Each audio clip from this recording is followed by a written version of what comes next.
plus de 3 ans après l'attentat de Charlie Hebdo, Philippe Lançon, l'un des survivants de la rédaction décimée, prend la plume pour raconter l'horreur qu'il a vécue. Alors que son livre Le Lambeau, aux éditions Gallimard, sort en librairie jeudi 12 avril, Le Monde en publie quelques extraits. L'auteur revient sur les minutes qui ont précédé l'attaque. Quand je suis arrivée, la conférence avait commencé, j'ai voulu prendre un exemplaire de l'édition du jour mais il n'y en avait plus. Je me rappelle avoir plus ou moins dit « C'est quand même incroyable qu'il n'y ait pas assez d'exemplaires du journal pour chacun de nous, le jour où il est publié et où nous devons en parler ». Sharp a eu un sourire ironique et bienveillant qui signifiait « Tiens, Lançon fait son caca nerveux ».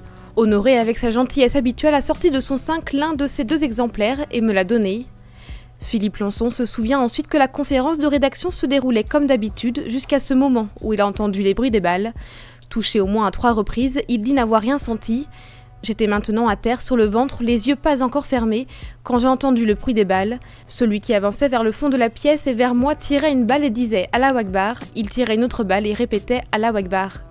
Arrive enfin le moment où il découvre les corps sans vie de ses collègues et amis morts sous le coup des balles. Lui, il sera touché très sérieusement au visage et devra endurer pas moins de 13 opérations de la mâchoire.